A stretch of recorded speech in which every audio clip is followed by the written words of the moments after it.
My parents announced they were selling my 95-year-old grandmother's house while she was sitting right at the dinner table eating her roast chicken.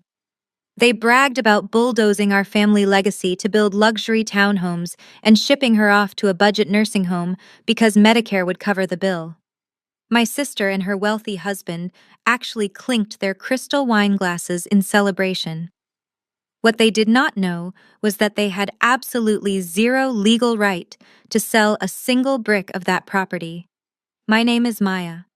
I am 32 years old, and this is the story of how my toxic family tried to steal our heritage and ended up losing absolutely everything. Before I continue, let me know where you are watching from in the comments below. Hit like and subscribe if you have ever had to protect your loved ones from the greed of your own relatives. Growing up in Atlanta, Georgia, my parents, Marcus and Vivian, operated on a strict currency of social status and public perception. To the local community, they were the absolute picture of success. My father was a highly respected community figure, and my mother was a flawless socialite who never missed a charity gala. But inside our home, their conditional love was reserved entirely for my older sister Chloe. Chloe was the golden child, a polished public relations director who married Brad, a white tech investor who dealt in cryptocurrency. They were the ultimate power couple in my parents' eyes. I, on the other hand, was the family stain. I chose to become an independent trust auditor and estate appraiser. It is a highly specialized and lucrative career, but to my image-obsessed family, it was just a blue-collar job. My mother loved to tell her country club friends that I was wasting my life digging through dead people's discarded junk. We were gathered for our monthly Sunday dinner at Nana Joe's house. My grandmother Josephine is 95 years old. Her mind is as sharp as a tack, but she often plays the quiet observer, letting people reveal their true colors before she speaks. Her house smells like decades of Sunday roast lemon polish and rich family history. It is a stunning two-story property with original stained glass windows and intricate woodwork. The neighborhood around us has been completely swallowed by aggressive gentrification. Every week, another historical Black family home is bought for pennies, demolished and replaced with cold, gray, modern boxes. Nana Joe's property sits on a massive double lot, making it the crown jewel of the street. I was carefully placing a platter of roasted vegetables on the heavy mahogany dining table when my mother cleared her throat. She tapped her manicured fingernail against her wine glass to command the room. Her face was lit up with a bright artificial smile that she usually saved for church events. Marcus and I have some wonderful news to share with the family, she announced, looking proudly at Brad and Chloe. We have officially agreed to sell this property to Brad's investment group. The preliminary paperwork was drawn up on Friday, and we are ready to move forward. The room went completely still.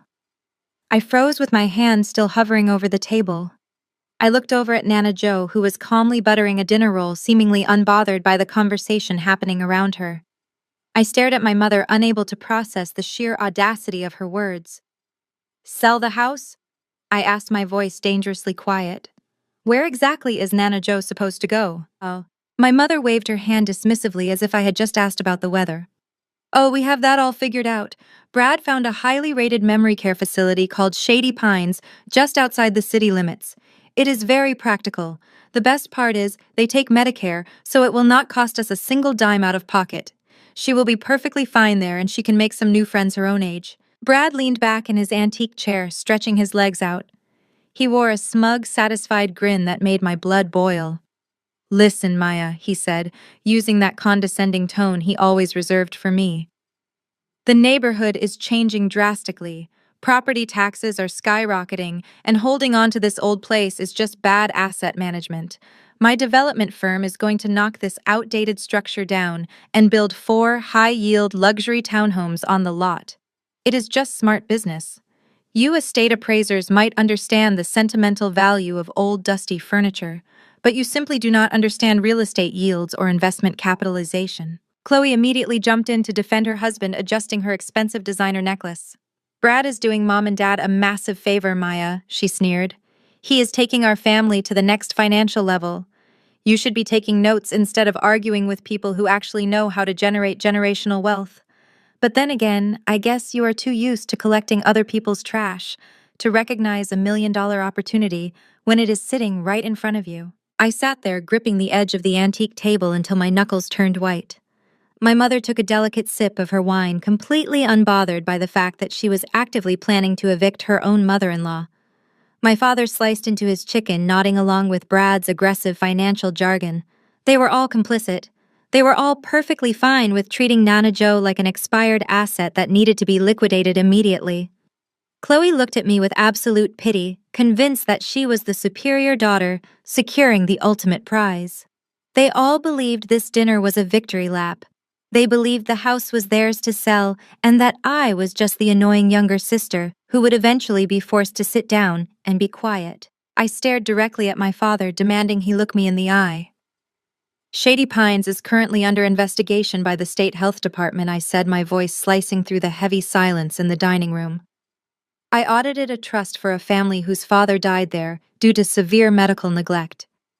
You are not sending my grandmother to a state-funded facility just so Brad can tear down a historic property for a quick payout. My mother let out an exaggerated sigh, pressing her fingers to her temples, as if I were giving her a migraine. Maya, please stop being so utterly exhausting. The brochure Brad showed us was absolutely beautiful. They have a weekly bingo night and a lovely garden. You are deliberately trying to cast a dark cloud over your sister's success, because you are bitter about your own life choices. I am not bitter, I am paying attention, I shot back. You are trading the woman who raised you for a vanity project. That was the breaking point for my father.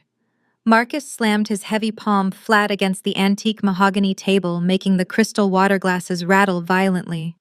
He pushed his chair back and stood up, towering over the table to project his ultimate authority. This was a tactic he used constantly to intimidate people into submission. You will watch your tone when you speak to your mother, he thundered, his voice booming with the practiced projection of a church deacon. You do not know the first thing about building a legacy, Maya. You spend your days valuing dead people's trinkets, while Brad and Chloe are actually elevating this family name. Do you have any idea the kind of pressure your mother and I are under to maintain our standing in this city? He paced behind his chair, gesturing wildly. Atlanta is a competitive place for affluent Black families. We have a reputation to uphold at the church, on the charity boards, and at the country club. People look up to us as the standard of excellence. When Brad builds those luxury townhomes, they will bear our family name. That is generational wealth. That is how you secure a legacy. We cannot have our family prestige tied to a decaying old house that costs a fortune to maintain. So your reputation at the country club is worth more than your own mother's safety, I asked, refusing to break eye contact or back down. You are willing to dump her in a facility with a documented history of neglect just so you can brag to your wealthy friends about a real estate development. My father pointed a trembling finger directly at my face, his expression twisting into pure rage. How dare you speak to me about respect?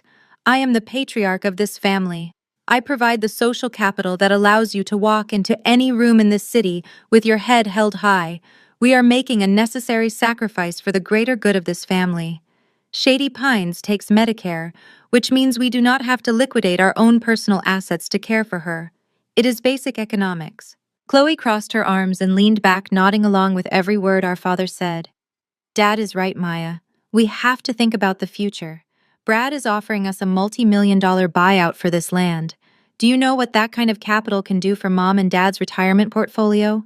You are being incredibly selfish by making this about your emotional attachment to a house. Brad offered a fake, sympathetic smile, shaking his head, as if he pitied my lack of business acumen. It is tough for people outside the investment world to see the big picture, Maya. You get bogged down in nostalgia. I deal in futures. This property is a gold mine waiting to be optimized. We are taking a depreciating asset and turning it into a compounding revenue stream. It is a win for everyone. A win for everyone except the woman whose house you are stealing, I fired back. My mother slammed her wine glass down, spilling a few drops of red liquid onto the pristine white tablecloth. That is enough, Maya. We did not invite you here tonight to ask for your permission or your professional opinion. We invited you to inform you of a decision that has already been made by the adults in this family. You have spent your entire adult life rebelling against our values, rejecting the corporate job your father secured for you, and embarrassing us with your bizarre career choices. For once in your life, you are going to sit down, shut up, and be a supportive sister. My father remained standing, his chest heaving as he stared me down. The paperwork is being drawn up by Brad's legal team this week, he declared, his voice dripping with absolute finality. The house will be sold, your grandmother will be relocated by next weekend, and this family will move forward into a new bracket of financial success. I will not tolerate any more insubordination from you under this roof. You will respect my authority, or you can leave this dinner right now and not bother coming back. They presented a united, unbreakable front. A wealthy father obsessed with his status, a mother terrified of losing her social standing, an arrogant brother-in-law blinded by greed, and a golden child sister who felt completely entitled to the spoils. They had convinced themselves that their actions were not only justified, but noble. They believed they held all the power, all the leverage, and all the legal rights to do exactly as they pleased. They thought their authority was absolute and unquestionable. I stood there looking at their smug faces, realizing just how far they had fallen into their own delusion of grandeur. I did not need to scream or cry. I did not need to beg them to reconsider, because I knew something they did not. The heavy blue folder lay open on the table between them.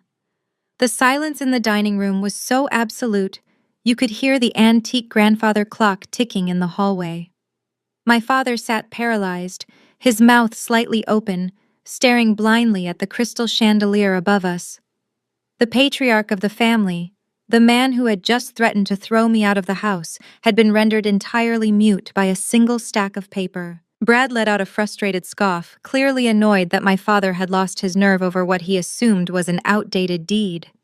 He leaned across the table and snatched the document, adjusting his expensive designer cuffs as he prepared to dismiss whatever legal hurdle he thought he was looking at. He scanned the first page, then he flipped to the second. His brow furrowed deeply, and the arrogant smirk that had been plastered on his face all evening slowly melted into a mask of pure confusion. He flipped to the signature page, tracing the embossed notary seals with his index finger. "What is this?" Brad demanded, his voice losing its polished corporate edge. "This says the property title was transferred." "Marcus, what is this?" My father could not answer. He just shook his head, his chest rising and falling in shallow, panicked breaths. My mother leaned over, trying to read the dense legal jargon upside down. "Marcus, talk to me," she urged, her voice shrill with rising anxiety. "What does it say? Why are you acting like this? We are signing the sale papers on Friday." "You are not signing anything on Friday," I said, my voice steady and completely devoid of sympathy. "Or on any other day, for that matter." Chloe slammed her hands on the table, glaring at me. "Stay out of this, Maya." "Brad, what does the document say?" I stepped forward, taking the document right out of Brad's trembling hands. I held it up so the overhead light caught the gold seal of the state of Georgia. "Let me translate the legal jargon for you, since the real estate genius here seems to have lost his tongue," I said, locking eyes with my sister. 5 years ago, Nana Jo and I sat down with an estate attorney. She recognized that this neighborhood was changing, and she knew exactly how greedy this family would become when the property values skyrocketed. So she made a permanent decision to protect her home. That is a deed of trust. I continued pacing slowly behind my grandmother's chair, placing my hands protectively on her shoulders. Specifically, it is an irrevocable trust. 5 years ago, Nana Jo transferred the full legal ownership of this house and the entire double lot into that trust. She retains a life estate, meaning she has the absolute legal right to live in this house until the day she takes her last breath. My mother gasped, clutching her pearl necklace as if she were suddenly struggling to breathe. "An irrevocable trust," she stammered. "But Marcus is the eldest son. He has power of attorney." "A power of attorney does not override an irrevocable trust," I explained, weaponizing my professional expertise to dismantle their delusions. "And more importantly, Marcus is not the trustee. He has absolutely no authority over this asset." Brad stood up, his chair scraping harshly against the hardwood floor. His face was flushed red with a mixture of embarrassment and unhinged rage. "If Marcus is not the trustee, then who the hell is? Who controls the property?" I looked at him, offering a cold, unapologetic smile. "I do. I am the sole trustee. I control the asset. I manage the property. And as the fiduciary, my only legal obligation is to protect Nana Jo's interests and preserve this historical estate." You do not own a single brick of this house. You do not own the soil underneath it. You do not have the right to sell it, tear it down, or leverage it for your failing investment group.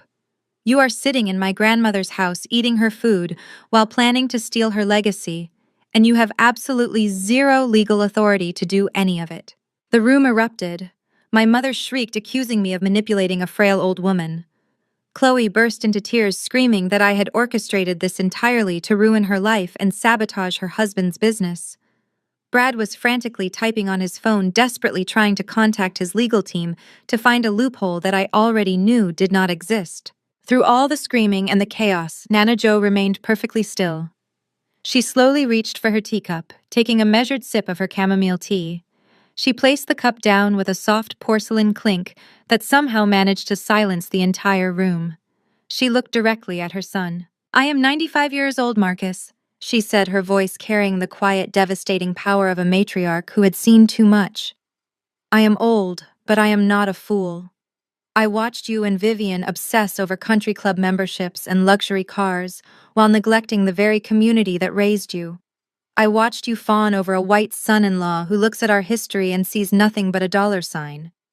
I knew the moment my health wavered or the property taxes rose, you would try to strip me of my independence and sell my sanctuary to the highest bidder." "Mom, how could you do this to me?" my father pleaded, his voice cracking as his carefully constructed ego shattered. "I am your son. I was trying to protect our financial future." "You were trying to protect your own pride," Nana Jo corrected sharply. "You were willing to lock me in a state-funded facility with strangers just to fund Brad's vanity project. You tried to throw away your own mother for social capital. Maya was the only one who saw the value in our history. She was the only one who treated me like a human being instead of a depreciating asset. That is why she holds the keys, and that is why you hold nothing." Chloe pointed a manicured finger at me, her face twisted with bitter resentment. "You planned this. You kept this a secret for 5 years, just waiting for the perfect moment to humiliate us." "I did not plan your greed, Chloe," I replied calmly. "I did not force you to come here tonight and announce that you were throwing our grandmother into a substandard nursing home. You did that all on your own. I just let you talk. I let you lay out your entire ruthless plan so Nana Jo could see exactly who you all really are." Brad slammed his fist against the wall, his sophisticated tech investor persona completely dissolving into aggressive panic. "This is fraud. We will challenge the trust in court. We will prove she was coerced." I laughed, a genuine, hearty laugh that echoed in the tense room. "Go ahead, Brad. Challenge an ironclad, irrevocable trust drafted by the top estate firm in Atlanta. Challenge a document that has been sitting on the county register for half a decade. By the time your lawyers even file the preliminary paperwork, the legal fees will bankrupt whatever is left of your fragile investment group. You tried to play a game of real estate monopoly with a professional trust auditor. You lost." The absolute finality of my words settled over them like a concrete block. The power dynamic in the room had permanently shifted. The patriarch who demanded absolute obedience was powerless. The socialite mother was disgraced. The golden child sister and her arrogant husband were empty-handed. I stood tall behind my grandmother, feeling the weight of our preserved legacy beneath my feet, knowing that this house, our history, and our future were completely untouchable. The heavy silence that followed my declaration did not last long. Brad was a man who had built his entire career on intimidating people into compliance, and his fragile ego could not handle being outmaneuvered by a black woman he viewed as entirely beneath him. He stepped away from the wall, his chest puffed out, straightening his custom-tailored jacket as he prepared to launch his counterattack. The initial shock had worn off, replaced by the predatory calculation of a man who was used to exploiting the legal system to get his way. "You think you are so smart, Maya," he sneered, closing the distance between us. "You think a piece of paper from 5 years ago makes you untouchable? Let me educate you on how the real world works. I have a team of corporate litigators on retainer who eat amateur trusts for breakfast. By tomorrow morning, I will have an emergency injunction filed in county court. We will challenge the validity of that trust based on diminished mental capacity and undue influence." He leaned in closer, lowering his voice to a menacing register. "Josephine is 95 years old. It will take my lawyers exactly 10 minutes to convince a judge that she was not of sound mind when she signed those documents. We will demand a court-ordered psychiatric evaluation. We will establish a conservatorship and strip you of your fiduciary duties before the week is over. Chloe immediately latched onto her husband's strategy, her fake tears drying up instantly as she saw a new path to victory. Yes, she cried out, pointing an accusing finger at me. You manipulated her. You isolated our grandmother and coerced a vulnerable old woman into signing away the family estate. That is elder abuse, Maya. That is a felony. We will call Adult Protective Services tonight. We will have you arrested and thrown in jail for exploiting a senior citizen. My father Marcus seized this lifeline like a drowning man. His bruised ego desperately needed an excuse to invalidate his mother's rejection. He nodded vehemently, stepping up to stand shoulder to shoulder with Brad. That is exactly what happened. My mother would never willingly bypass me, her eldest son. You must have confused her, Maya. You took advantage of her declining health to steal the property. I will not let you get away with this criminal behavior. Looking at Brad and Chloe standing there with those identical smug, threatening smirks sent me hurtling back to a very specific moment 3 years ago. The air in the dining room suddenly felt exactly like the air in my parents' pristine living room on the night I was completely disowned. 3 years ago, Chloe had blown through $50,000 of our family business's operating budget to cover up a disastrous public relations campaign she had botched. When my father demanded answers about the missing funds, Brad had swooped in to protect his wife. He had fabricated an elaborate spreadsheet and a series of forged bank transfers that conveniently linked the missing corporate funds to a small business loan I had recently applied for. They staged an ambush. They cornered me in the living room and presented their fake evidence to my parents. I had brought my actual bank statements. I had brought literal receipts proving my innocence. But my parents did not even look at the papers in my trembling hands. They took one look at the white tech millionaire's son-in-law and chose to blindly trust his polished presentation over their own daughter's desperate pleas. My father had pointed toward the front door, telling me I was a thief, a liar, and a disgrace to the family name. They threw me out into the street with absolutely nothing, while Chloe and Brad clinked champagne glasses celebrating their flawless deception. They had stolen my family from me using nothing but corporate jargon and unearned privilege. But I was no longer that terrified, naive 29-year-old girl begging for a fair trial in a rigged courtroom. I had spent the last 3 years auditing trusts, unraveling complex estate frauds, and learning exactly how arrogant men like Brad operate. I knew their playbook inside and out. I did not flinch. I stepped around my grandmother's chair, placing myself directly in Brad's personal space. You want to play the medical capacity card, Brad? I asked, my voice echoing with absolute icy calm. You want to drag my grandmother into a courtroom and claim she has dementia. Please be my guest. Because when you file that emergency injunction, the judge is going to require medical evidence. And the very first document my attorney will submit is the comprehensive neurological evaluation Nana Jo completed exactly 48 hours before she signed the irrevocable trust. Brad's confident smirk faltered slightly. I pressed the advantage, not giving him a single second to recover. I knew you would try this. I continued my words, striking him like physical blows. 5 years ago, I drove Nana Jo to a board-certified geriatric psychiatrist. She underwent a rigorous 4-hour cognitive assessment. The doctor certified her as possessing exceptional mental acuity and complete testamentary capacity. We attached that certified medical affidavit directly to the trust documents. It is ironclad. If you walk into a courtroom and accuse me of elder abuse, the judge will look at the date of that medical evaluation. Look at your baseless claims and sanction your attorneys for filing a frivolous lawsuit. My mother Vivian gasped, stepping forward with a look of pure panic. You planned this from the very beginning. You set a trap for us. I did not set a trap. Mother, I replied sharply. I built a fortress. There is a massive difference. I knew that the second this property became valuable, Brad would try to steal it to cover his own failures. I knew Chloe would lie to help him, and I knew you and Dad would gladly hand over the keys just to keep up appearances at the country club. I protected Nana Jo from the exact predatory behavior you are displaying right now. Brad clenched his fists, his knuckles turning white. He was breathing heavily, the veins in his neck bulging against his collar. You think you have all the answers, you little piece of trash, he spat, dropping all pretense of civility. You think a medical evaluation scares me. I have resources you cannot even fathom. I will drag this out in probate court for the next 10 years. I will drown you in endless litigation. I will personally fund a legal war of attrition until you are entirely bankrupt and begging me to take this house off your hands just to pay your legal fees. I will destroy you, Maya. He thought his money was his ultimate weapon. He truly believed that his status as a wealthy investor made him an unstoppable force. He thought he could bury me in debt, just like he and Chloe had buried me in lies 3 years ago. It was a beautiful threat. It would have been terrifying if he actually possessed a single dollar of the wealth he was bragging about. I looked at his expensive watch, his custom suit, and his perfectly styled hair. I was about to tear his entire fraudulent life down to the studs. Before I could deliver the final blow to his carefully crafted facade, my mother moved. Vivian stepped directly between Brad and me, physically shielding a grown white man from her own daughter.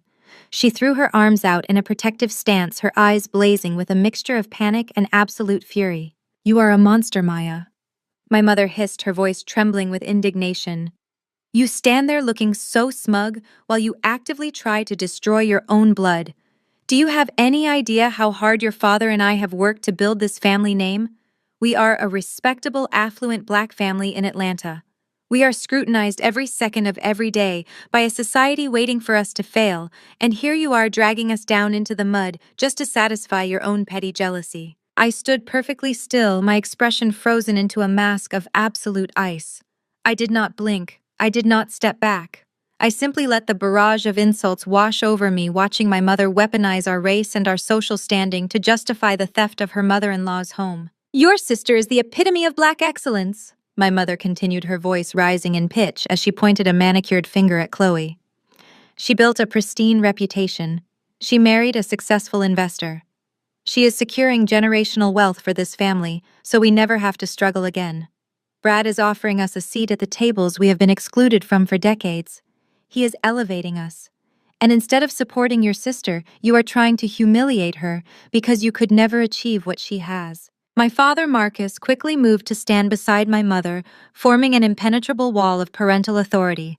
He straightened his posture, inflating his chest to project that booming deacon voice he used to command attention at charity galas. "Your mother is exactly right," he declared, his tone heavy with righteous judgment. "You have always been a deeply selfish girl, Maya. From the moment you refused to accept the corporate position I secured for you, I knew you lacked the discipline required for true success. You do not understand what it takes to survive and thrive at our level. You hide behind your little auditing job pretending you hold some moral high ground, but we all know the truth. You are suffocated by your own mediocrity. You resent Chloe because she is everything you failed to be." The sheer audacity of their delusion was breathtaking. They were standing inside a historic home bought by a black woman who had survived the Jim Crow era, scrubbing floors and saving every penny to secure a safe haven for her descendants. And yet, here were my parents preaching about black excellence while actively trying to bulldoze that very sanctuary to appease a greedy white developer. They were willing to sacrifice the foundation of our family history just to maintain their proximity to Brad's perceived wealth and status. Chloe, sensing that our parents had firmly taken her side, stepped out from behind Brad. She wiped away a single, perfectly timed tear, playing the role of the fragile victim under attack. "I have tried so hard to include you, Maya," Chloe said, her voice trembling with fake sorrow. "I have tried to be a good sister." Brad and I mapped out this entire development project with the family's best interests at heart. We wanted to make sure Mom and Dad could retire in absolute luxury. We wanted to take care of Nana Jo in a modern facility where she would have round-the-clock medical supervision. But you just want to tear it all down. You cannot stand seeing me happy. You want to ruin my marriage and my husband's business just to prove you are smarter than us. Brad wrapped a comforting arm around Chloe's shoulders, kissing the top of her head, as if he were consoling a wounded bird. He looked at me with a smirk of absolute triumph, confident that my parents' blind loyalty had neutralized my legal threats. "It is a classic case of projection," Brad stated smoothly, dropping back into his arrogant corporate persona. "She feels inadequate, so she attempts to exert control over the only asset she can get her hands on. It is pathetic, really." Marcus Vivian. "I am so sorry you have to deal with this kind of toxicity from your own child. You have raised such a beautiful, successful family. It is a shame Maya refuses to participate in your vision. My father nodded gratefully at Brad, absorbing the validation like a sponge. We will not let her derail our future, Brad. I promise you that. Marcus turned his furious gaze back to me. His face was a twisted portrait of wounded pride and desperate ambition. You will sign over the trusteeship, Maya, he commanded, pointing directly at my chest. You will sign the documents relinquishing your control over this property by tomorrow morning. If you refuse, I will personally ensure that your professional reputation in this city is annihilated. I sit on the board of 3 different financial institutions in Atlanta. I will make a few phone calls and your independent auditing firm will lose every major client on its roster. You will never work in estate valuation in this state again. He took a step closer, trying to use his physical size to intimidate me. You think you hold the power because your grandmother signed a piece of paper 5 years ago. You hold nothing. You are nothing without the backing of this family. I gave you your start in life, and I can take everything away from you just as easily as I did 3 years ago. You will surrender that trust, or you will leave this house tonight and consider yourself permanently dead to us. The threat of being disowned was their ultimate weapon. It was the same threat they had executed flawlessly 3 years prior when they threw me out into the street. They expected me to crumble. They expected the crushing weight of parental rejection to break my spirit and force my compliance. They relied on the deep-seated psychological conditioning that demands children unconditionally submit to their parents' authority to maintain family harmony. I looked at my mother, who was nodding along with my father's ultimatums.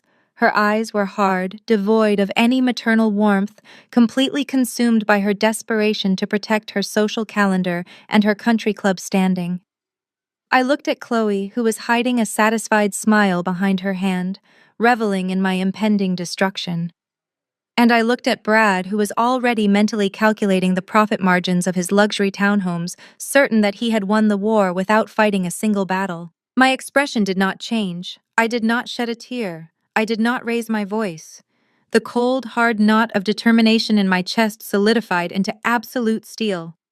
I had spent years analyzing financial ruin, tracking the flow of hidden money, and exposing corporate liars. I knew exactly how fragile Brad's empire was because I had audited the very institutions he owed money to. I let the silence stretch, letting their threats hang heavy in the air. I let them bask in their false victory for just a few seconds longer. They had given me their absolute worst. They had played their final hand relying on emotional manipulation and empty intimidation. They had shown me exactly who they were, and they had proven beyond any shadow of a doubt that they deserved absolutely zero mercy. I did not waste a single breath arguing with my father's hollow threats. I reached into my blazer pocket and pulled out my smartphone. I tapped the screen twice, navigating to the secure folder I had compiled over the past 3 weeks. I walked over to the massive flat-screen television mounted on the wall above the antique credenza. With a quick swipe, I cast my screen directly to the television. The sudden bright glare of the display illuminated the dining room. A highly detailed financial audit report appeared on the screen, complete with red highlighted text and official banking seals. "You want to destroy my professional reputation, Dad?" I asked, my voice echoing with a chilling calmness. "You want to call your friends on the financial boards and tell them I am a fraud. You should probably look at the screen before you make those calls. Because my professional reputation is the exact reason I have access to these documents. As an independent trust auditor, I have clearance to review distressed assets for major financial institutions in this state." I swiped to the next page, zooming in on a specific corporate tax filing. "Let us talk about Brad's magnificent investment group," I announced, turning to face the room. "The one that is supposedly going to elevate this family to the next financial level." According to the federal bankruptcy filing submitted exactly 4 days ago, Brad's crypto development firm is completely insolvent. He leveraged his entire portfolio on a series of volatile altcoins that crashed last quarter. He does not have a multi-million-dollar buyout for this land. He does not even have the capital to pay his own legal retainer. He is drowning in over $8 million of unsecured corporate debt. Brad lunged forward, his face draining of all color. "Turn that off!" he shouted, reaching for the television, as if he could physically rip the digital document from the screen. "That is confidential corporate information. You hacked my accounts. This is illegal." I stepped neatly out of his way, tossing him a condescending look. "I did not hack anything, Brad. This is public record if you know which bankruptcy court to search. You are a sinking ship and you came here tonight hoping to use my grandmother's house as a life raft. You thought you could force a quick sale, use the cash to satisfy your most aggressive creditors, and leave Nana Joe rotting in a state facility while you pretended to be a real estate mogul. Chloe was shaking her head violently, her perfect curls bouncing around her pale face. No, she stammered, looking from the screen to her husband. Brad, tell them she is lying. Tell them the new development is fully funded. We just bought the new Tesla. We are fine. We are wealthy. I swiped my phone screen again, pulling up a different document. This one featured the seal of the Fulton County Superior Court. You are not wealthy, Chloe, I corrected her sharply. You are living on stolen borrowed time. This is a notice of default filed by your mortgage lender 2 weeks ago. You are 4 months behind on the mortgage payments for your pristine suburban mansion. You are in active foreclosure. The bank is scheduled to auction your house on the courthouse steps in exactly 22 days. That designer lifestyle you have been flaunting in my face all evening was bought on maxed-out credit cards and fraudulent collateral. My mother let out a strangled gasp, clutching the edge of the dining table to keep her balance. She looked at Chloe with an expression of sheer horror, not because her daughter was facing financial ruin, but because the illusion of their social superiority had just been shattered. Chloe, you told me business was booming, Vivian cried out. You told me the country club fees were on autopay. You lied to us. Chloe burst into genuine tears, now the facade of the golden child completely dissolving into frantic panic. Mom, I did not know, she sobbed, grabbing her mother's arm. I swear I did not know about the foreclosure. Brad handles all the finances. He told me it was just a temporary cash flow issue. He told me the townhouse project on Nana Joe's land would fix everything. The room was descending into absolute chaos. The united front that had stood against me just 5 minutes ago was fracturing into pieces. But I was not finished. I had saved the most devastating piece of evidence for last. I looked directly at my father, who was staring at the television screen with a look of dawning terror.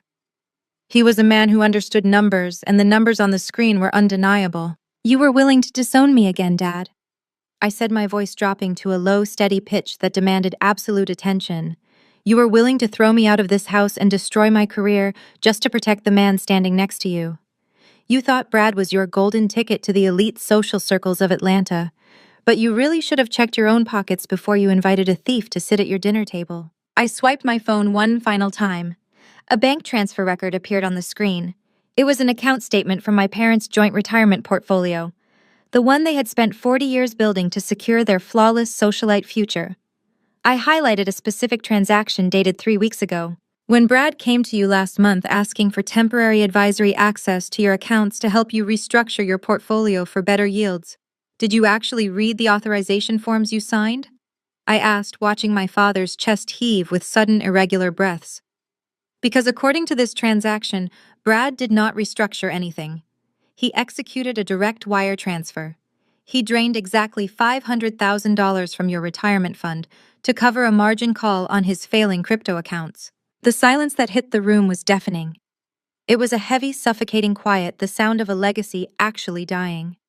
My father staggered backward, hitting the edge of the dining table. He raised a shaking hand to his mouth, his eyes locked on the 50-digit routing number and the $500,000 deduction glowing on the screen.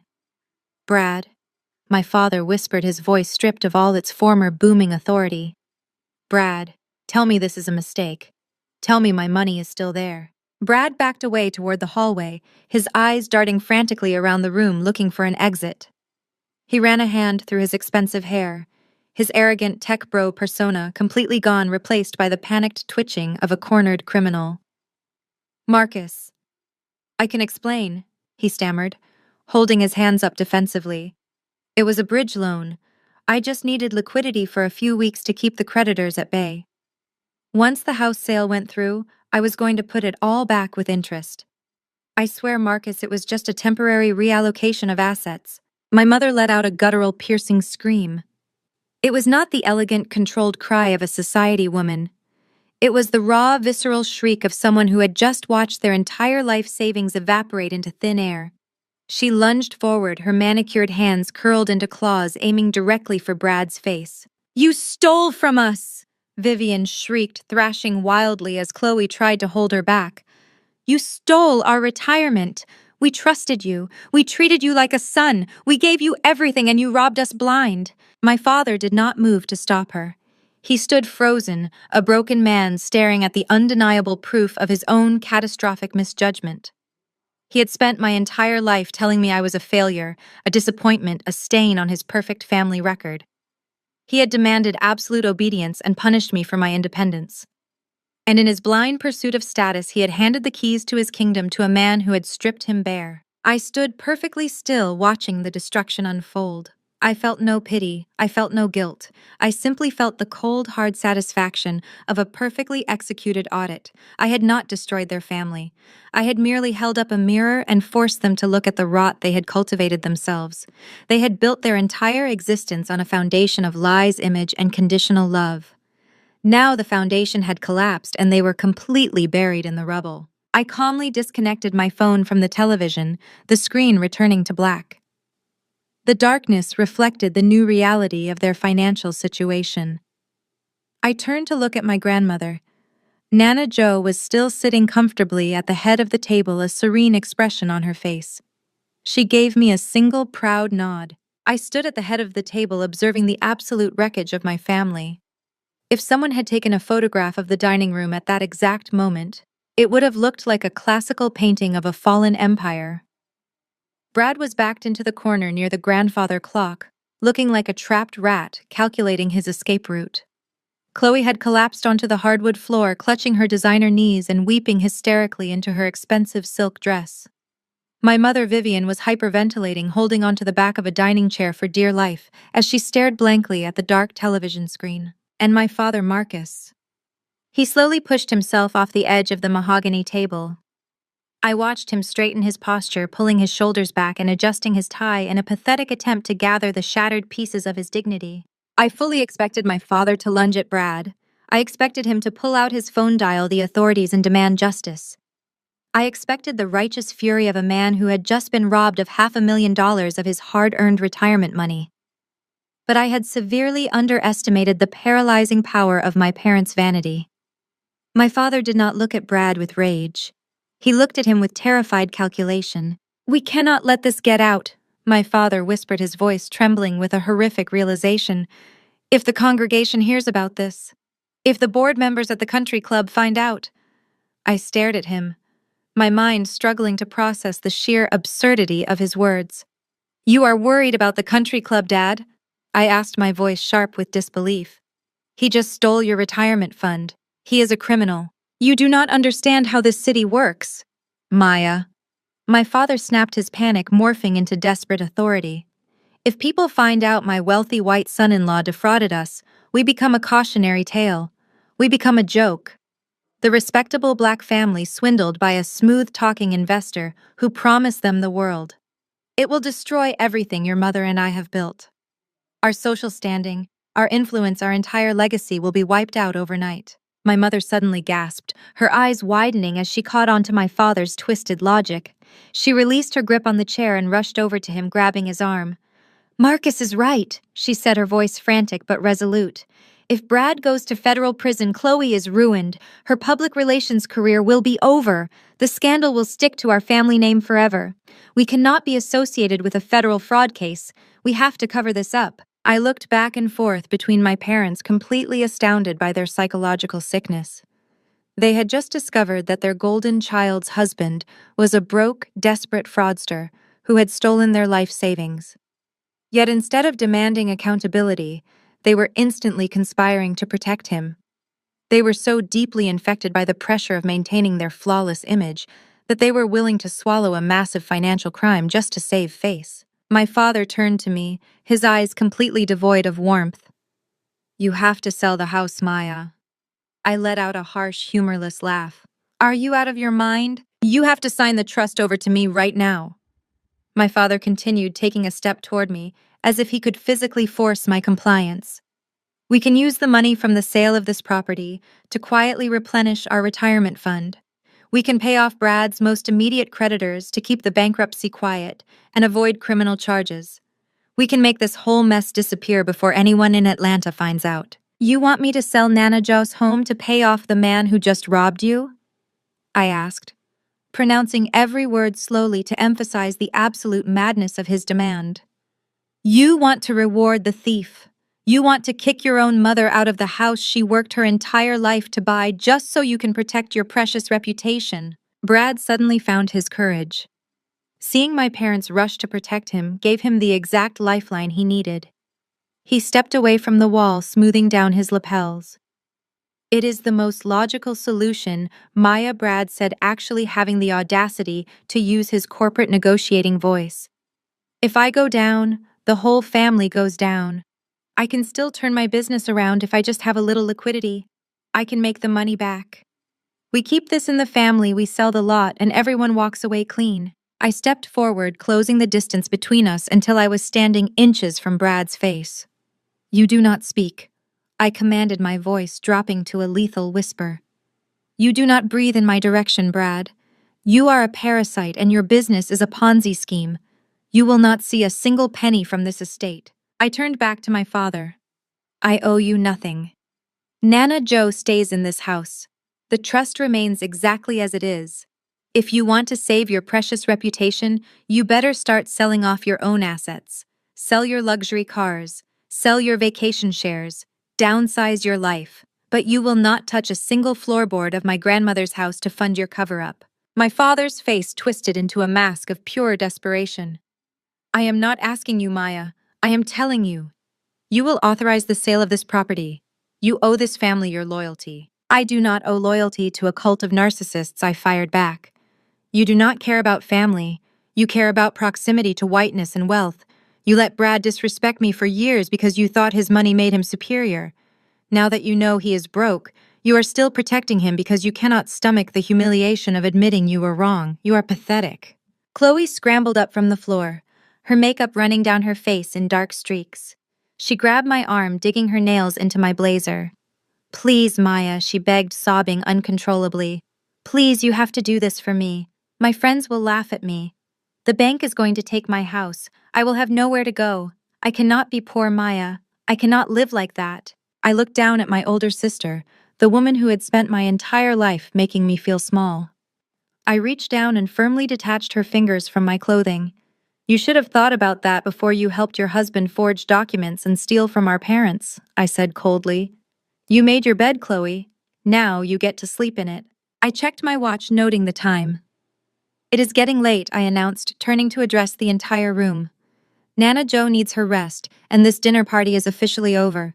You all need to leave my grandmother's house immediately. My father stood his ground, his fists clenched at his sides. He looked at me with a hatred so deep, it chilled the air in the room. You think you have won, he snarled. You think you can just dismiss us. I am Marcus. I built this family. I have connections in this city you cannot even comprehend. If you do not sign that trust over to me, I will find another way. I will tear your life apart piece by piece until you are begging me to take this property. Find another way, Dad, I challenged, gesturing toward the front door. Do your worst, because I promise you, whatever you try, I will be ready for it. Now get out. My parents gathered their coats in stunned silence. Chloe leaned heavily on Brad, weeping as he guided her toward the hallway. They walked out of the historic home they had tried to steal, leaving behind the illusion of their perfect family. The heavy oak front door clicked shut, sealing them out in the cold. I knew my father was a desperate man with a bruised ego. I knew he would not stop here. I knew the war was far from over, but as I turned back to see Nana Joe smiling peacefully at the head of the table, I knew I was fully prepared to burn their entire world to the ground. The aggressive pounding on the heavy oak front door rattled the original stained glass panels. It was barely 7 in the morning. The rhythmic metallic banging was not the polite knock of a neighbor or a delivery driver. It was the synchronized, authoritative pounding of law enforcement. I set down my coffee mug, the ceramic clinking sharply against the kitchen island. I walked down the long hallway, tightening the belt of my robe. When I pulled open the front door, I was immediately blinded by the flashing red and blue lights of an Atlanta Police Department cruiser parked directly on our front lawn. 2 uniformed police officers stood on the porch with their hands resting defensively near their utility belts. Standing between them was a stern woman with a clipboard, wearing a severe gray suit and a badge identifying her as an investigator for the state of Georgia. "Are you Maya?" she demanded, her voice sharp and entirely devoid of pleasantries. "I am," I replied, keeping my posture perfectly straight, blocking her view into the house. "How can I help you, officers?" "I am Agent Miller with Fulton County Adult Protective Services," the woman stated, holding up her credentials. "We received a Priority 1 emergency hotline tip late last night. We have an active report of severe elder abuse, financial exploitation, and false imprisonment occurring at this address. Step aside immediately." The words hit the crisp morning air like physical blows. My heart hammered against my ribs, but I forced my facial expression to remain completely neutral. My father had promised to find another way. He had promised to tear my life apart piece by piece until I was begging him to take the property.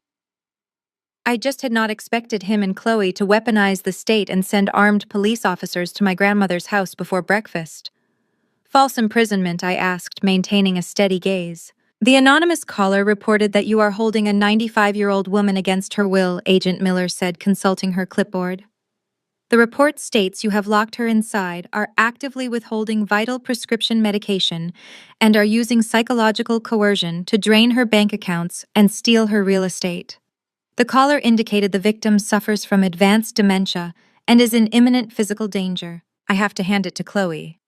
As a public relations director, she knew exactly which high-alert buzzwords to feed the emergency dispatcher to trigger a rapid tactical response.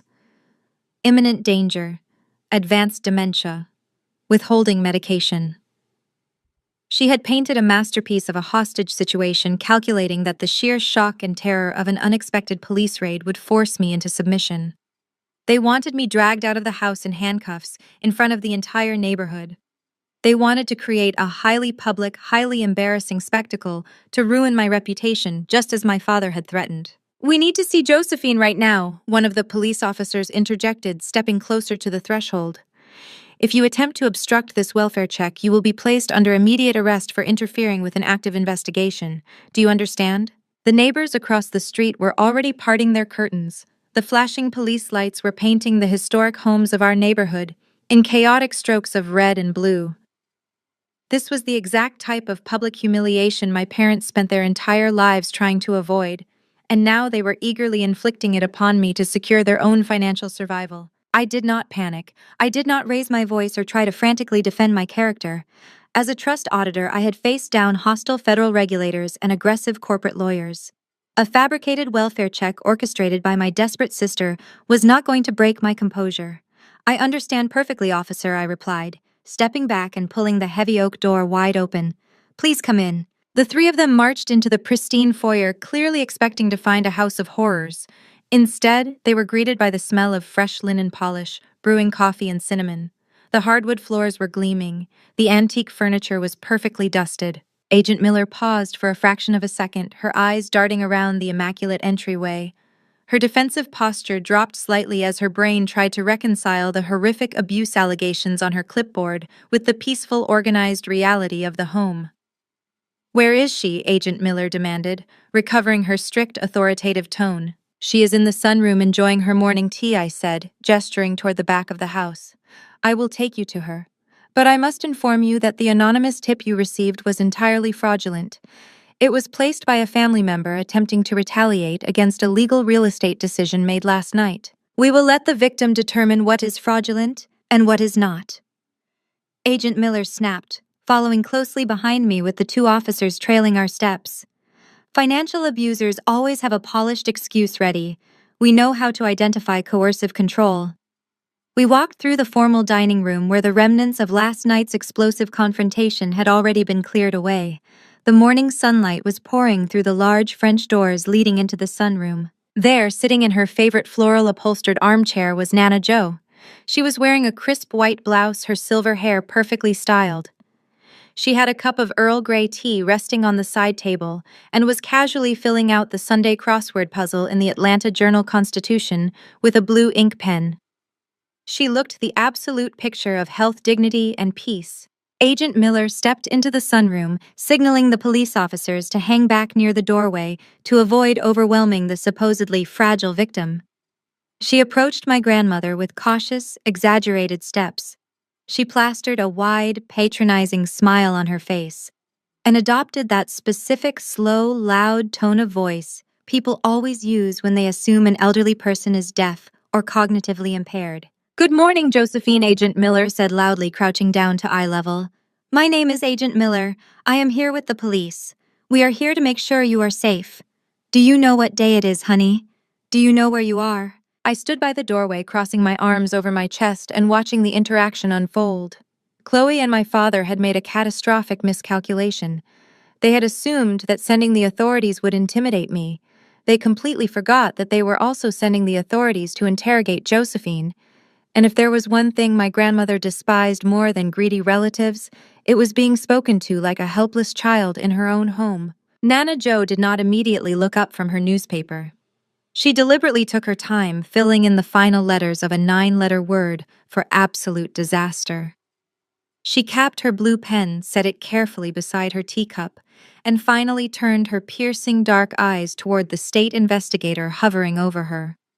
The camera of my mind seemed to zoom in slowly on her face, capturing the serene, unbothered dignity of a woman who had survived far worse threats than a false police report. "It is Monday morning," Agent Miller, Nana Jo said, her voice crisp and echoing with an undeniable sharp authority.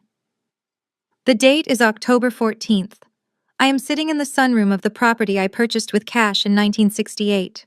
The current president is in his second term. The Dow Jones opened down 50 points today, and the answer to 7 across was catastrophe, which coincidentally perfectly describes how you and these two officers are going to feel when you realize you have been weaponized by my desperate relatives." Agent Miller blinked rapidly, standing up straight and taking a sudden step back. The patronizing smile vanished from her face, instantly replaced by the cautious realization that she was not speaking to a confused victim of dementia. "Ma'am," she stammered, glancing nervously at the police officers behind her. "We received a very detailed emergency report stating you were being starved, locked inside your room, and deprived of your blood pressure medication by your granddaughter." Nana Jo let out a sharp, dry laugh. "My blood pressure is 120/80, which is frankly a medical miracle considering the severe disappointment my eldest son has turned out to be. My granddaughter Maya prepares me a fresh breakfast every morning. I manage my own prescriptions, which you will find perfectly organized in the kitchen cabinet. I also hold the only key to the deadbolt on that front door. If anyone is being held hostage in this house, it is Maya who has to listen to me complain about the terrible plot twists on my afternoon soap operas." One of the police officers finally stepped forward, his hand dropping away from his utility belt. He looked from my grandmother to me, a look of deep, professional embarrassment crossing his face. "Ma'am, if you are not in danger, then why would someone call the emergency hotline and fabricate such specific, horrific allegations against your granddaughter? Filing a false report of elder abuse is a serious crime." "They did it because they are entirely out of options," Nana Jo explained, her voice hardening into steel. "My son Marcus and his daughter Chloe are deeply terrified of losing their social status in this city. Chloe's husband, a developer named Brad, just bankrupted his investment firm. They are facing foreclosure on their suburban mansion. Last night, they came to my house, ate my food, and announced they were throwing me into a state-funded facility called Shady Pines so they could demolish my home and sell the land to cover his massive corporate debts." Agent Miller furiously began taking notes on her clipboard, the entire narrative of her investigation flipping in real time. "They tried to evict you?" she asked, her tone shifting from accusatory to protective. "They tried," Nana Jo corrected smoothly. "But Maya here is a professional trust auditor. 5 years ago, she helped me place this property into an irrevocable trust, making her the sole trustee. My son and his fraudulent son-in-law discovered last night that they have absolutely zero legal right to sell my home. They threatened Maya. They threatened me. They said they would destroy Maya's career and drag me into probate court, claiming I was mentally incompetent. When Maya threw them out, they clearly decided to execute their threat and send you here to humiliate her and intimidate me into surrendering my property." Agent Miller looked at me, then back at my grandmother. "This is a severe allegation, Josephine. While you appear completely lucid and perfectly safe, we are dealing with a," he said, she said, situation regarding the threats. Without proof of their intentions, it will be difficult to pursue charges for the false report.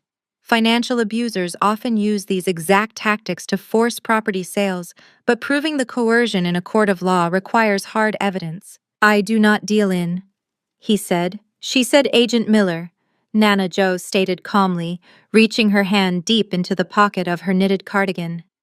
"I am a 95-year-old black woman who grew up in the Jim Crow South. I learned a very long time ago that when people with power threaten to take what belongs to you, you never take them at their word. You get it on the record." My grandmother pulled her hand out of her pocket. Resting in her palm was a small, sleek digital voice recorder. She set it on the glass coffee table right next to her teacup. "When my son invited himself over for dinner last night to discuss family business, I knew exactly what he was coming for," Nana Joe explained, pressing her finger against the device. "I taped this directly under the dining room table before they arrived." She pressed the play button. The audio quality was crystal clear, cutting through the quiet sunroom. The voices of my family members filled the space, echoing with all the arrogance and cruelty they had displayed the night before. The officers heard my mother Vivian cheerfully announcing that they were shipping Nana Joe to Shady Pines because Medicare would cover the bill. They heard Brad's condescending rant about real estate yields and tearing down the historic property for luxury townhomes. They heard Chloe whining about her designer lifestyle and demanding I stop being an obstacle to her generational wealth. Agent Miller stopped writing her pen, hovering over the clipboard as the true nature of my family was laid bare. But the most damning evidence was yet to come.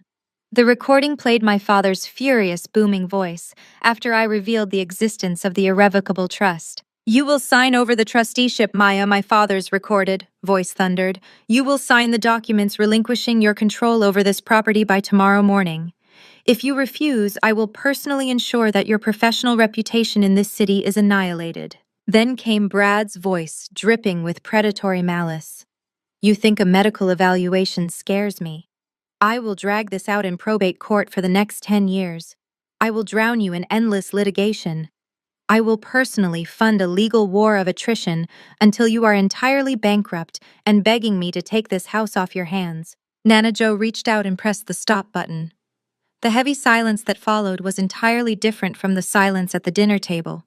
This was the silence of absolute legal validation. "I believe that covers the coercion, the threats of extortion, and the explicit intent to weaponize the legal system for financial gain," Nana Joe said, looking directly at the police officers.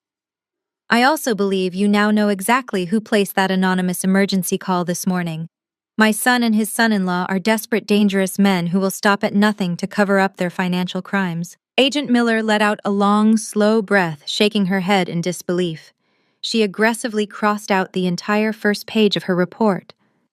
"Mrs. Williams," she said, addressing my grandmother with profound respect, "I sincerely apologize for the intrusion this morning. You are clearly the victim of an attempted coordinated financial extortion by your own family. The allegations against your granddaughter are completely unfounded. I will be closing this case against her immediately and opening a new investigation into your son and son-in-law for attempted elder financial exploitation." The two police officers nodded in agreement, their hands now resting on their radios instead of their weapons. "We will need to take that recording as official evidence," one of the officers said, pulling out an evidence bag. "Filing a false priority. One emergency report is a crime. Attempted extortion is a crime. We will be paying a visit to Marcus and Brad this morning to have a very serious conversation about wasting police resources to conduct a personal vendetta." I stepped away from the doorway, walking into the center of the sunroom. The tension that had been gripping my chest since the police arrived finally dissolved into a cold, calculating energy. My grandmother had just expertly dismantled their false abuse narrative, but I knew that sending the police to issue a warning for a false report would not be enough to stop men like Marcus and Brad. They would just hire expensive defense attorneys and spin the situation as a family misunderstanding. I needed to give the police something that could not be spun. I needed to give them a felony that carried mandatory federal prison time. "Officers," I said, my voice steady and authoritative, drawing all their attention to me. "A false police report and attempted extortion are certainly serious charges. But if you are going to pay a visit to Brad and my father this morning, you should probably bring the fraud division with you." Agent Miller frowned, looking at me with renewed intensity. The fraud division. Do you have evidence of another crime, Maya? I did not just have evidence, I had the kill shot. I reached into the inner pocket of my blazer and pulled out a neatly folded document. It was the preliminary sale contract that Brad had bragged about last night. The document my parents claimed they were going to finalize on Friday to sell the land to Brad's investment group. Last night, Brad stated he had already drawn up the preliminary paperwork to sell this historic estate to a commercial development firm, I explained, unfolding the heavy parchment paper. As the sole legal trustee, I obviously never signed any real estate transfer documents. Nana Jo has not possessed the legal authority to sign a property transfer in 5 years. And yet Brad somehow managed to secure a massive commercial bridge loan from a private lender last week using this exact property as collateral. I handed the document to the lead police officer, tapping my finger against the bottom of the final page. In order to secure that commercial loan, Brad had to provide the lender with a signed intent to sell contract. I continued watching the officer's eyes widen as he read the text. If you look at the bottom of that contract, you will see my grandmother's signature authorizing the sale of the estate. Nana Jo leaned forward, inspecting the document in the officer's hands. She let out a sharp, disgusted sigh. I have not signed my name in cursive since my arthritis flared up 3 years ago, she stated flatly. And I certainly never signed my name using blue gel ink. The police officer looked up from the document, his expression shifting from professional concern to the sharp, focused intensity of a cop who had just been handed a major felony case. This signature is forged, the officer confirmed, looking directly at me. Yes, it is, I replied, delivering the final, devastating truth. Brad forged the signature of a 95-year-old woman on a commercial real estate contract to fraudulently secure a multi-million-dollar loan across state lines. That is not a family misunderstanding, officers. That is federal wire fraud. That is bank fraud. And that is exactly what they are desperately trying to cover up. The lead officer stood completely still. His eyes locked onto the document in his hands. The focus of the entire room seemed to shift from the absolute shock on his face directly to the crisp blue ink of the forged signature staining the white paper. For a long, tense moment, the only sound in the sunroom was the low crackle of the police radio on his shoulder. When he finally looked up, the professional detachment of a patrol cop had been replaced by the razor-sharp intensity of an investigator who had just been handed a career-defining case. You understand the gravity of what you are handing me right now? The officer asked, his voice dropping an octave. If this man transmitted this forged contract to a financial institution across state lines to secure a commercial loan that triggers federal jurisdiction, we are talking about the Federal Bureau of Investigation. We are talking about mandatory minimum sentencing for wire fraud and bank fraud. I understand exactly what I am handing you, officer, I replied without a single ounce of hesitation. I am an independent trust auditor. I spend my entire professional life tracking fraudulent assets and building airtight cases against white-collar criminals. Brad thought he was a genius. He used a shell corporation to apply for the commercial bridge loan, leveraging my grandmother's historic address as the primary asset. He assumed that because my parents supported him unconditionally, no one would ever look closely at the paperwork. I took a step closer, pointing to the top margin of the contract where the digital timestamp was printed. But because I am the sole legal trustee, any lien title inquiry or loan application attached to this address triggers an automatic security alert to my firm's monitoring system. He tripped the wire 3 days ago. I pulled the digital filing directly from the lender's portal, and there it was, a fraudulent intent to sell complete with a forged signature. He did not just commit a crime. He left a digital footprint a mile wide, including the IP address that proves he uploaded this forgery directly from his home office in the suburbs. Agent Miller let out a sharp, furious breath. The realization of how deeply she had been manipulated was washing over her entirely. She gripped her clipboard so tightly, her knuckles turned white. They weaponized a state protective agency, she said, her voice vibrating with pure, unfiltered anger. They filed a false report of elder abuse to trigger an armed police raid on your home, hoping the sheer terror of the situation would force you to surrender the property before you could expose their bank fraud.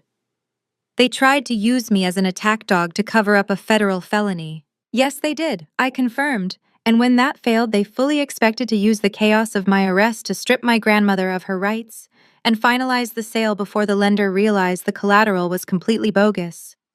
They thought they could silence me with handcuffs and public humiliation. The second police officer unclipped his radio, stepping out into the hallway to avoid the echo of the sunroom. "Dispatch, we need the white-collar crime unit to mobilize immediately," he barked into the receiver. "We also need to loop in the federal field office. We have a confirmed case of wire fraud, bank fraud, and attempted extortion. I need a squad car dispatched to secure a secondary location right now." The lead officer carefully slid the forged contract into a clear plastic evidence bag, sealing it with a definitive snap. "We are going to need the original recording from under the table," he said, looking at Nana Joe. "We will also need certified copies of the irrevocable trust, the medical evaluation, and the loan application you pulled from the portal." I turned to the antique credenza in the corner of the room. I opened the top drawer and pulled out a thick, perfectly organized binder. It was tabbed, indexed, and color-coded. I had spent the early hours of the morning before the police even arrived, ensuring every piece of evidence was ready for a prosecutor. "I already prepared a complete evidentiary packet for the district attorney," I said, handing the heavy binder to the officer. "The USB drive in the front pocket contains the unedited audio recording of my family attempting to extort me last night. The trust documents, the medical records, the forged loan applications, and the metadata tracking Brad's digital uploads are all notarized and chronologically sorted. You have absolutely everything you need to arrest him right now." The officer took the binder, staring at it with a mixture of awe and deep professional respect. "You do not mess around, Maya," he said, shaking his head slightly. "Not when it comes to my family's legacy," I replied coldly. "And certainly not when it comes to arrogant men who think they can steal from black women without consequence." Agent Miller stepped forward, extending her hand to me. I took it and she gave me a firm, decisive shake. "I am going back to my office to file my official report," she said, her tone shifting from an investigator to a fierce ally. "I am officially classifying your grandmother as the victim of attempted financial exploitation by your father Marcus and your brother-in-law Brad. My report will be fast-tracked and made available to the prosecutors today to support the extortion and fraud charges. You protected her beautifully, Maya. Do not let anyone tell you otherwise." "Thank you, Agent Miller," I said. The officers turned toward the hallway, their demeanor entirely shifted from the hostile enforcers who had arrived 20 minutes ago. They were now moving with the rapid, aggressive purpose of a strike team preparing to take down a major target. "Do you have the current address for Brad and Chloe?" the lead officer asked, pausing at the threshold of the sunroom. I recited their address in the affluent northern suburbs without missing a beat. "It is a massive gray brick mansion with a pristine manicured lawn," I added, ensuring they had the exact visual. "You cannot miss it, but you might want to hurry." Now that the sun is up, my father and Brad are likely scrambling to finalize their cover-up. They probably think they hold all the cards this morning. They are likely sitting around their kitchen island drinking premium coffee and waiting for my panicked phone call. "They are about to find out they are playing a completely different game," the officer said, a grim, satisfied smile touching the corner of his mouth. Nana Joe picked up her teacup, bringing it to her lips. She took a slow, elegant sip before calling out to the departing officers. "Officers," she said, her voice light and highly conversational. They turned back to look at her, their expressions respectful. "When you kicked down the door of that ridiculous suburban mansion and slapped the cuffs on my arrogant son-in-law," Nana Joe said, a sharp, wicked gleam dancing in her dark eyes, "be sure to tell my son Marcus that his mother says good morning." The officers chuckled, nodding their heads in profound respect before marching out of the sunroom. The heavy front door clicked shut behind them. Through the large original glass windows, I watched the police cruiser pull away from the curb. The flashing red and blue lights disappeared down the street, speeding directly toward the fragile illusion my parents and sister had sacrificed their entire moral compass to build. The trap had not just been sprung. It had clamped shut with bone-crushing force, and now the only thing left to do was sit back and watch the fallout completely destroy them. The illusion of control at my parents' suburban mansion lasted exactly 45 minutes longer. While I sat in my grandmother's sunroom pouring a fresh cup of tea, the tactical reality of my audit was crashing through their front door. I would later review the official police reports and the interrogation room transcripts during the discovery phase of the trial. The synchronized destruction of their flawless family facade was a masterpiece of their own making. Marcus and Vivian were sitting at their custom marble kitchen island, sipping premium imported coffee. Chloe was nursing a mimosa, checking her phone every 10 seconds, waiting for me to call and surrender the trust. Brad was pacing the length of the open-concept living room, still wearing his arrogant tech investor persona, completely convinced that sending an armed police raid to my house had secured his victory.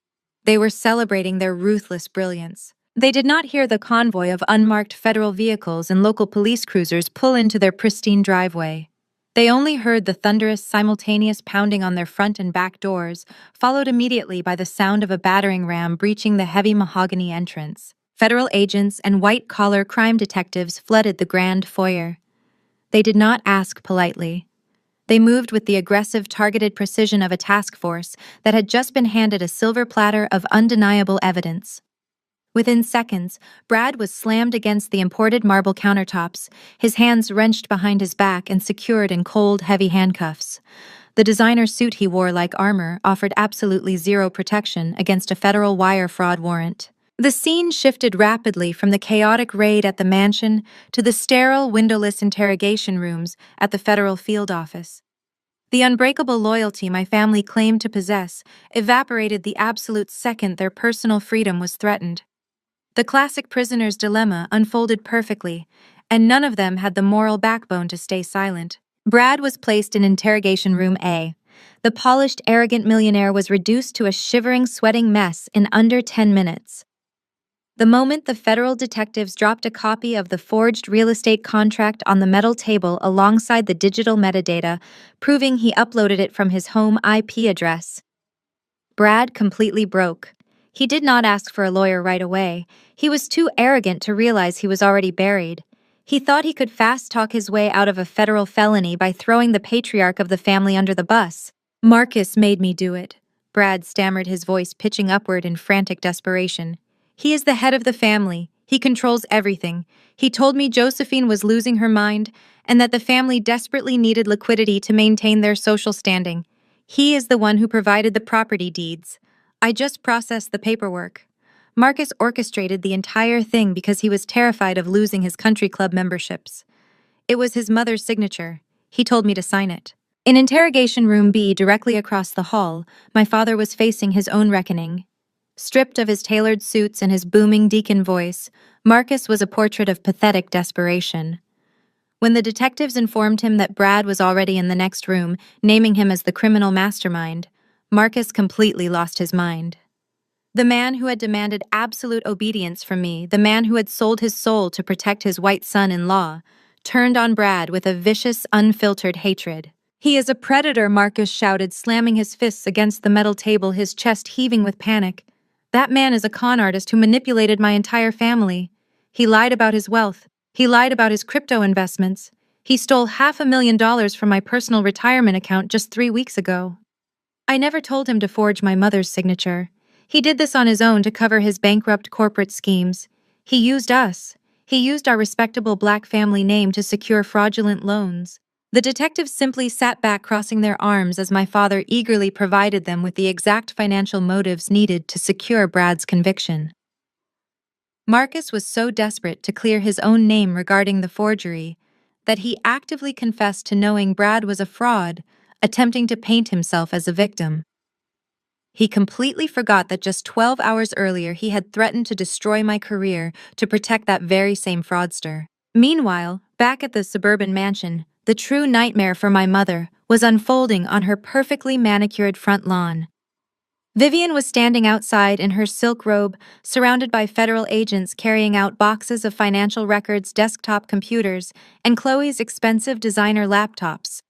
But the police presence was not the worst part for her. The worst part was the audience. The neighbors, the affluent doctors, lawyers, and business owners she had spent decades trying to impress, were standing on their porches and sidewalks. They all had their smartphones out, recording the spectacle. The pristine, flawless image of Atlanta's most successful black family was being dismantled live on neighborhood watch applications. The socialite crown my mother wore so proudly was being crushed under the boots of federal agents. Chloe was standing near the driveway screaming hysterically as an officer tagged her luxury SUV for impoundment. The vehicle had been purchased with fraudulent funds, and it was now federal evidence.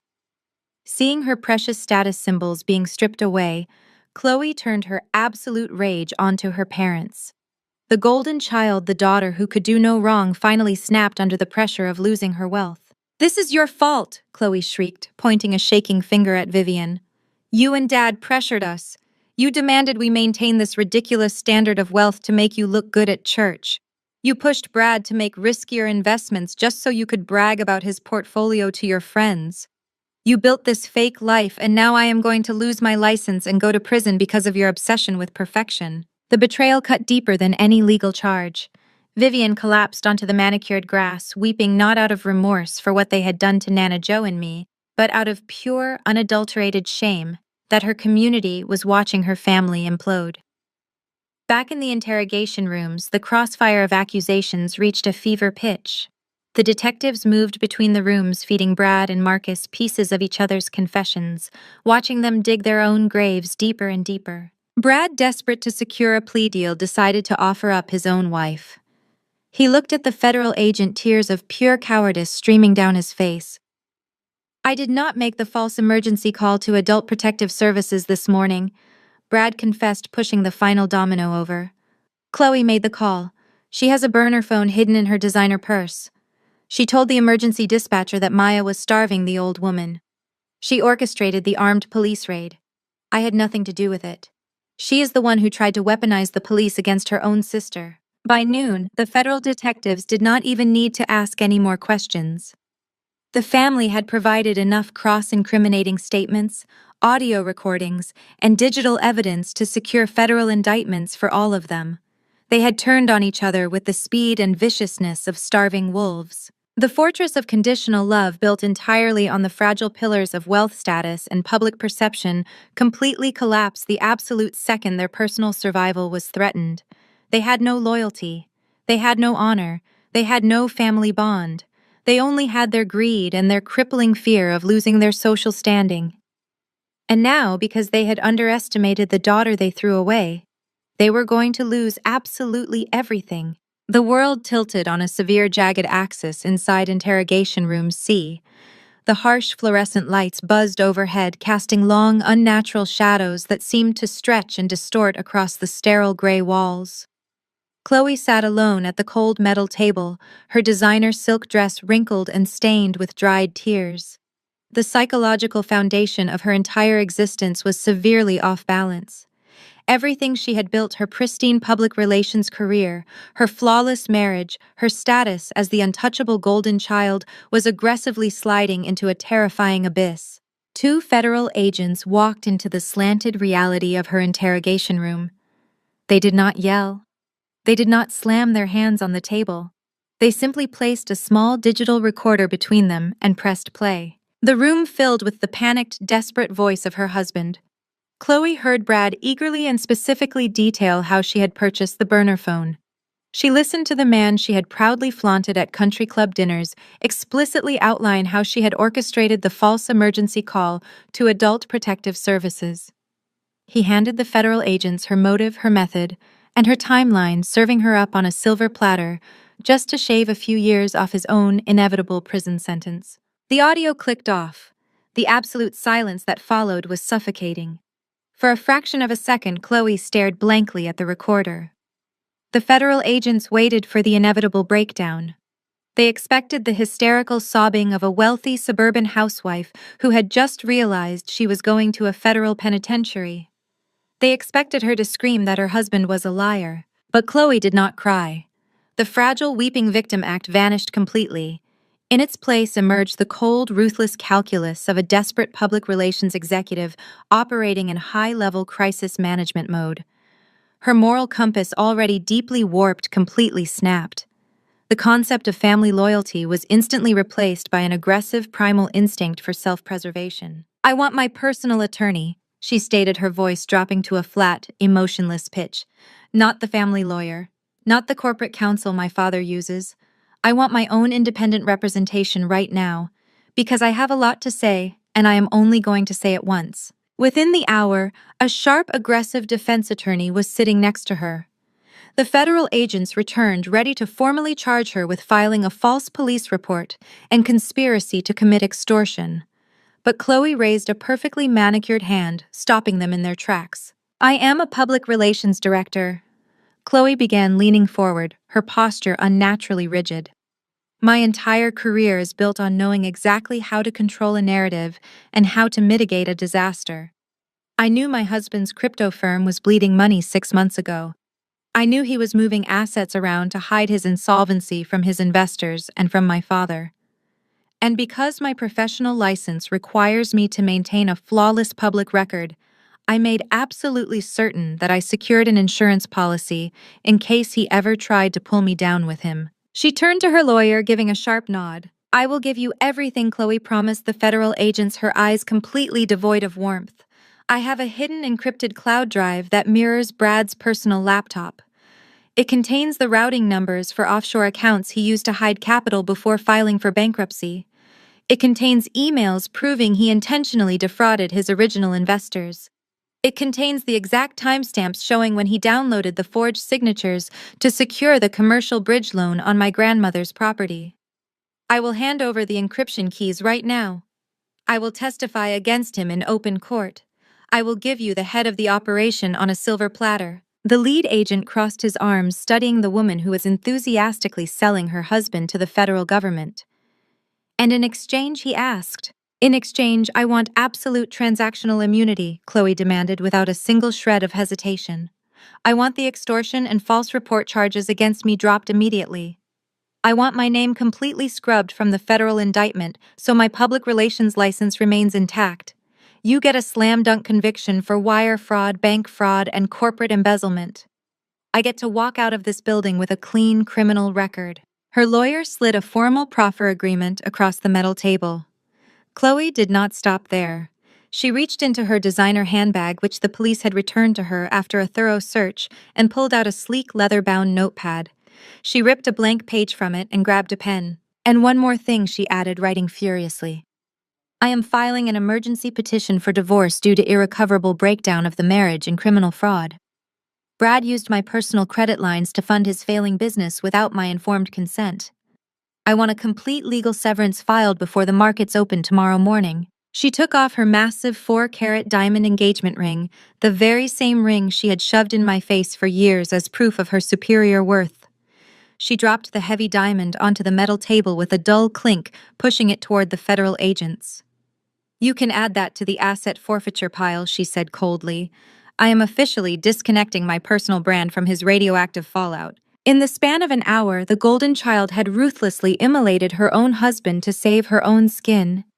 She traded the man she had loved, the man she had helped steal from our parents, for a get-out-of-jail-free card. Her loyalty was a transaction, and the currency had just run out. While Chloe was executing her cold-blooded betrayal in Room C, my mother Vivian was experiencing a complete psychological collapse in a holding area down the hall. Vivian had been detained for questioning regarding the unauthorized transfer of funds from the joint retirement account. She was sitting on a hard plastic chair, her silk robe replaced by the harsh reality of a federal building. She was completely disconnected from the legal jeopardy she was in. Her mind was entirely consumed by the catastrophic destruction of her social standing. A detective walked into the holding area carrying a clipboard. He informed Vivian that she was free to leave as the financial transfer had been initiated by Brad and authorized by Marcus, though under fraudulent pretenses. But before she could stand up to demand a private car, the detective delivered the final devastating update. "Ma'am, you should know that your son-in-law has formally confessed to federal wire fraud," the detective stated plainly. "And your daughter Chloe is currently finalizing an immunity deal. She has handed over all of his financial records and filed for an emergency divorce. She is actively testifying against him and your husband to avoid prison time." Vivian froze. The words seemed to hit her with a physical, delayed impact. The meticulously crafted world she had spent 40 years building, the world of charity galas, country club luncheons, and perfect Sunday church appearances, was disintegrating into a pile of toxic ash. My Chloe. Vivian whispered, her eyes wide and unblinking. She is testifying against Marcus. She is divorcing Brad.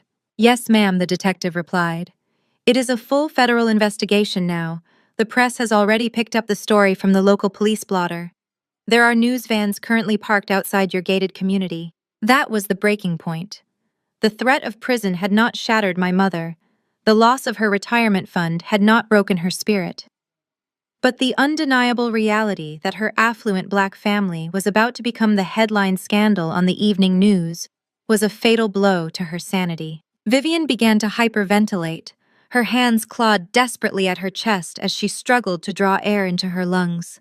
No, she gasped, rocking back and forth on the plastic chair. No, no, no.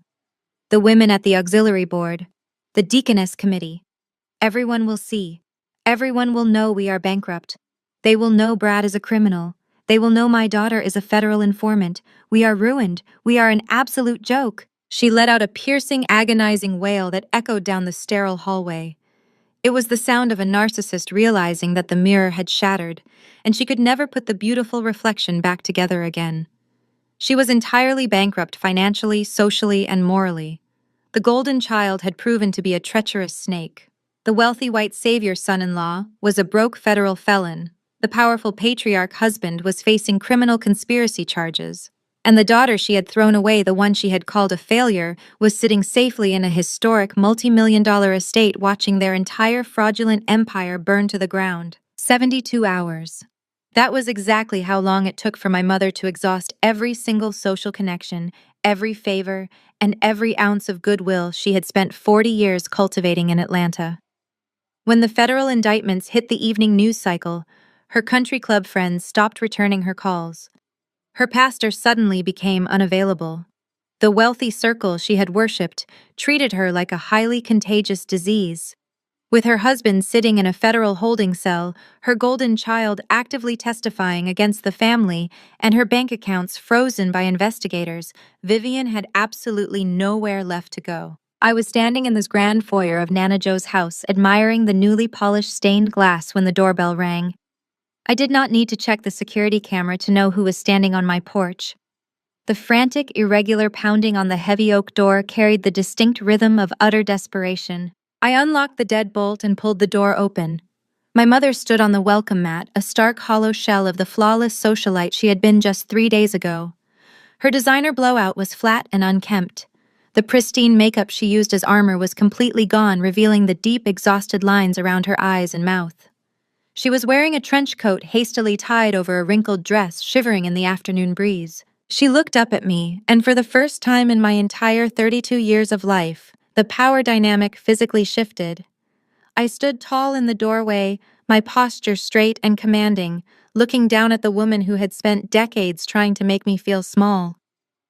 From her vantage point on the lower step, she had to crane her neck to meet my eyes. I was holding all the cards managing the historic estate she had tried to steal, while she stood outside with absolutely nothing. "Maya, please, my mother," whispered her voice cracking as she instinctively reached out to grab my hand. I stepped back, forcing her hands to drop empty to her sides. "You should not be here, Vivian. The police made it very clear that you and Marcus are not to contact me or Nana Joe." She flinched at the use of her first name, the maternal authority completely stripped from her. She did not yell or demand respect. Instead, she did something I never thought I would witness in my lifetime. My mother, the woman who demanded perfection and worshipped social superiority, fell to her knees right there on the hard brick porch. "I am begging you, Maya," she sobbed, clutching the fabric of her trench coat. "You have to help us. Marcus is still in federal custody. The bail is set at $2 million because the judge considers him a flight risk. Chloe has frozen all the accounts to protect herself in the divorce. I have no money. I have no lawyers. You have to call Agent Miller and tell her you made a mistake. Tell her the recording was taken out of context. Please, Maya, you have to withdraw the report." I looked down at her, feeling a cold, clinical detachment. "You want me to commit perjury to save the men who sent armed police officers to my house. It is not perjury if you just say it was a family misunderstanding," she pleaded, her voice growing increasingly frantic as she looked up at me from the ground. "We are your family, Maya. We are your blood. You cannot let your own father rot in a federal prison. You have the power to fix this. You control the trust. You can use the property as collateral to post his bail. You can hire the best defense attorneys in the state. You are the only one who can save this family. She was invoking the ultimate weapon of toxic households. The blood obligation. The desperate manipulative plea that demands victims set themselves on fire just to keep their abusers warm. You did not care about blood when you planned to dump Nana Joe in a substandard nursing home, I replied, my voice echoing with icy, calculated precision. You did not care about family when you allowed Brad to frame me for theft 3 years ago and threw me out into the street. You did not care about my career, my safety, or my life when you sent the authorities to this house hoping they would drag me out in handcuffs. I was wrong, she wailed, tears streaming down her face, ruining what little dignity she had left. I was so wrong, Maya. I was blinded by Brad's money. I was terrified of losing our standing in the community. I know I failed you as a mother, but I gave you life. I raised you. You cannot just abandon your own flesh and blood when we have hit rock bottom. Have some mercy. Mercy. I repeated the word, tasting bitter on my tongue. You showed no mercy when you thought you held the winning hand. You stood in my dining room and told me to shut up and accept my place as an obstacle. You watched Brad and Marcus threaten to destroy me, and you nodded along because it protected your country club schedule. I took a slow, deliberate step forward, forcing her to look up at me. I am not abandoning you, Vivian. I am simply holding you accountable. You built your entire life on a foundation of lies and status, and now you are facing the invoice. I will not spend a single penny of Nana Joe's legacy to bail out a man who tried to steal it. My mother let out a strangled, desperate sob, realizing that the emotional manipulation was completely failing. She scrambled to her feet, her hands shaking violently as she wiped her wet face. Fine, she spat, her tone suddenly shifting from begging to a frantic defensive anger. Keep your precious trust. Keep this decaying old house. I do not need your money. I will go back to the bank myself. Marcus and I still have equity in our home. Our mansion is worth at least $3 million. I will take out a second mortgage. I will sell the luxury cars. I will liquidate the jewelry. I will hire my own legal team, get my husband out of jail, and we will rebuild our lives without you. She turned around, preparing to march back to her car with the last remaining shred of her false pride. You should probably call your bank before you make those plans, I said quietly. My mother froze on the bottom step. She slowly turned back around, her eyes wide with a new, distinct kind of terror. What do you mean? I folded my arms across my chest, delivering the final, catastrophic blow to her manufactured reality. During my audit of Brad's fraudulent loan applications, I traced the digital paper trail of his shell corporations. When Brad realized he could not legally use Nana Joe's property to secure his primary commercial bridge loan, he needed another asset to leverage the debt. I let the words hang in the air, watching my mother's face drain of all color as the realization slowly dawned on her. Brad needed a massive high-value asset to act as cross-collateral for his failing crypto margins. I continued, my voice steady and completely unbothered. He did not just steal $500,000 from your retirement account, Vivian.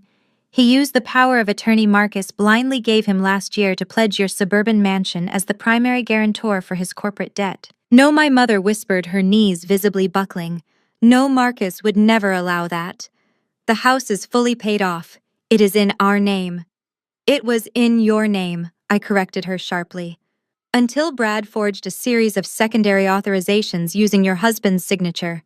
He cross-collateralized your entire estate to secure an $8 million commercial loan.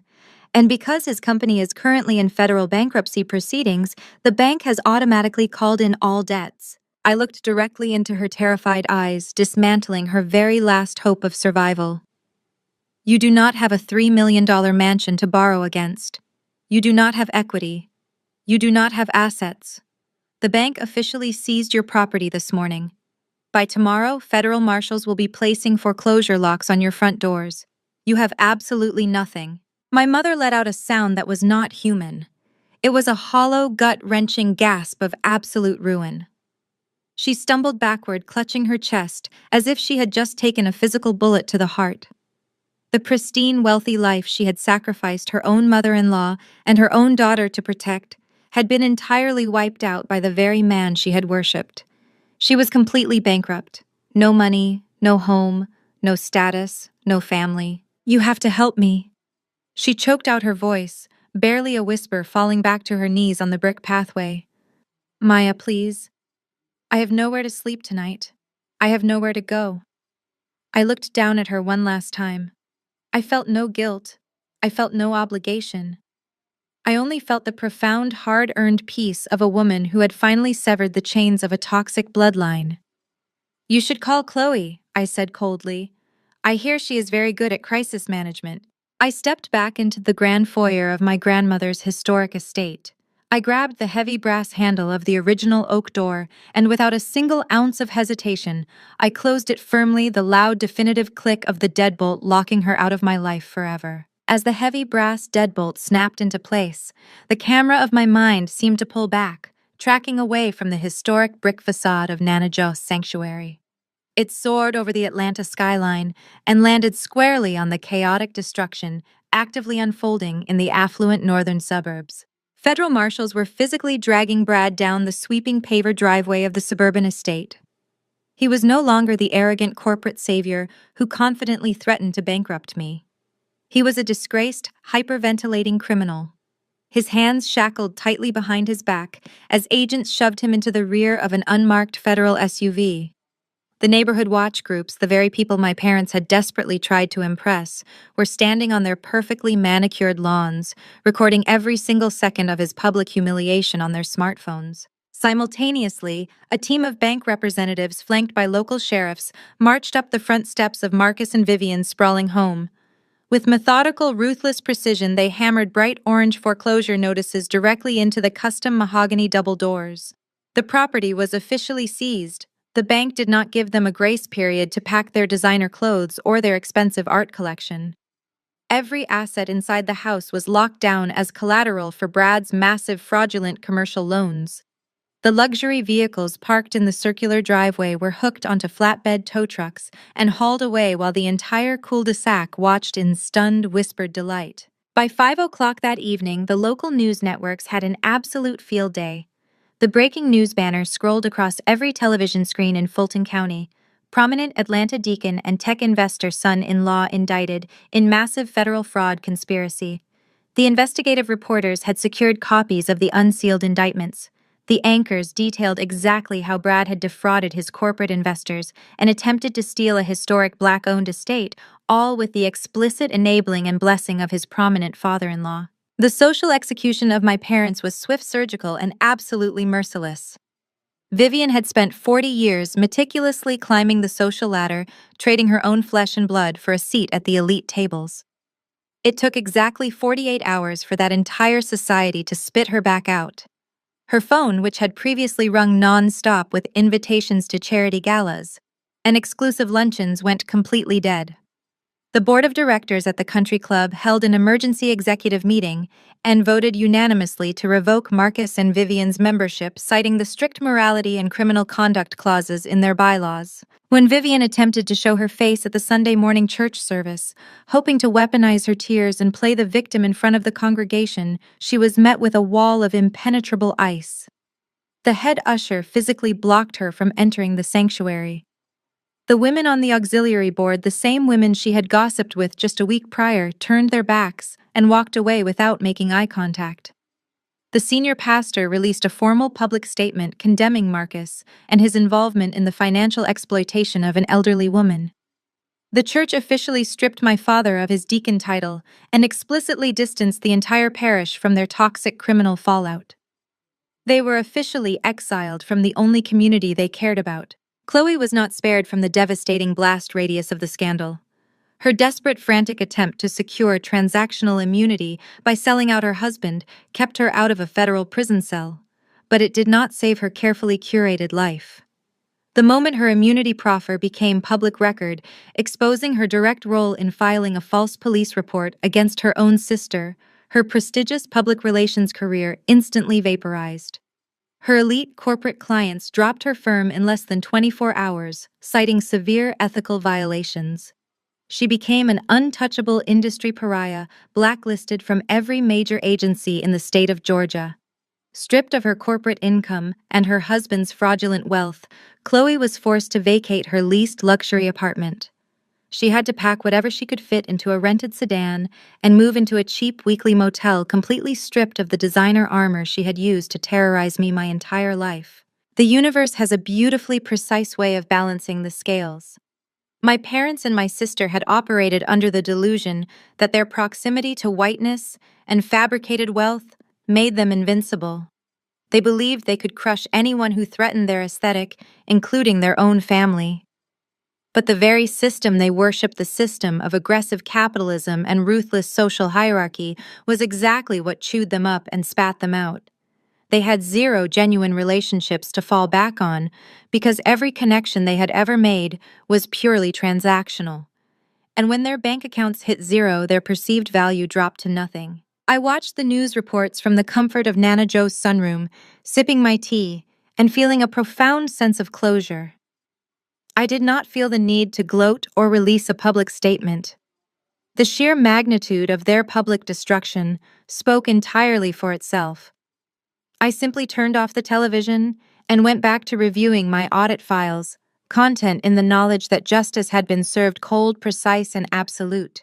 The warm amber light of the late afternoon sun bathed Nana Joe's historic living room in a rich golden glow. The air in our home smelled of cinnamon fresh tea and aged cedar. It was the physical embodiment of absolute safety and preserved legacy. We were surrounded by the quiet comfort of generational wealth that had been protected by vigilance and truth. 10 miles away across the city, in a decaying apartment complex bordering the industrial district, the lighting was a sickly, flickering fluorescent gray.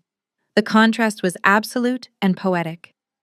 Marcus and Vivian sat in a cramped one-bedroom unit that constantly smelled of damp mold and cheap bleach.